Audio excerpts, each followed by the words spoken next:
প্ৰশাসনৰ তৰফৰ পৰা আমি যিখিনি পৰম্পৰাগতভাৱে যিখিনি দায়িত্ব পালন কৰা হয় সেইখিনি পালন কৰা হৈছে আৰু মই আয়োজকসকলক বিশেষকৈ জোৰসিং বৰদলৈ ডাঙৰীয়া আমাৰ নাৰায়ণ ৰধুকাপুৰী দাদা সেই তেওঁলোক সকলোৰে নেতৃত্বত যি সুন্দৰকৈ এই মেলাভাগ তেওঁলোকে পৰিচালনা কৰি লৈ গৈছে মই তাৰ শলাগ ল'বই লাগিব আৰু জিলা প্ৰশাসনৰ তৰফৰ পৰা আমাৰ কেইবালানিও মিটিং তেওঁলোকৰ লগত আমাৰ সভা হৈ গৈছে আৰু তাত তেওঁলোকৰ তৰফৰ পৰা যিখিনি আমাক কৰিবলৈ কৈছিলে বা তেওঁখিনি যিখিনি কৰণীয় আছিল সেইখিনি কৰা হৈছে আৰু ল এণ্ড অৰ্ডাৰ তৰফৰ পৰা আমাৰ পুলিচ বিভাগে খুব সুন্দৰকৈ গোটেইখিনি কাম সুচাৰুৰূপে পৰিচালনা কৰিছে মেজিষ্ট্ৰেট সকলো ইয়াত ডিউটিত আছে আৰু মোৰ দৃঢ় বিশ্বাস যে সুন্দৰকৈ এই মেলাভাগ আজি দ্বিতীয় দিন অহাকাইলৈ আমি আমাৰ এই ঐতিহ্যপূৰ্ণ মেলাভাগ সুন্দৰভাৱে সম্পন্ন হ'ব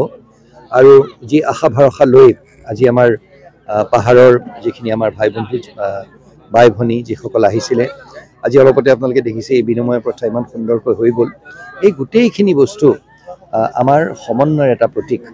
আৰু এই প্ৰতীক আজি আমাৰ তিৱা সমাজখনে আজি পৰম্পৰাগতভাৱে যি সুন্দৰকৈ আগবঢ়াই লৈ গৈছে তাৰ আমি সমগ্ৰ অসমবাসী আমি কৃতজ্ঞ তেওঁলোকৰ ওচৰত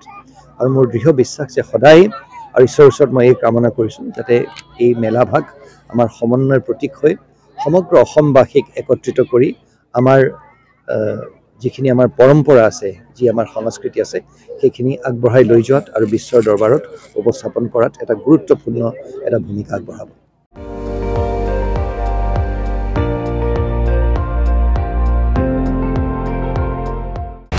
আপুনি চাই আছে ND24 সৰ্বশ্ৰেষ্ঠ নহয় সৰ্বোত্তমৰ দৌৰ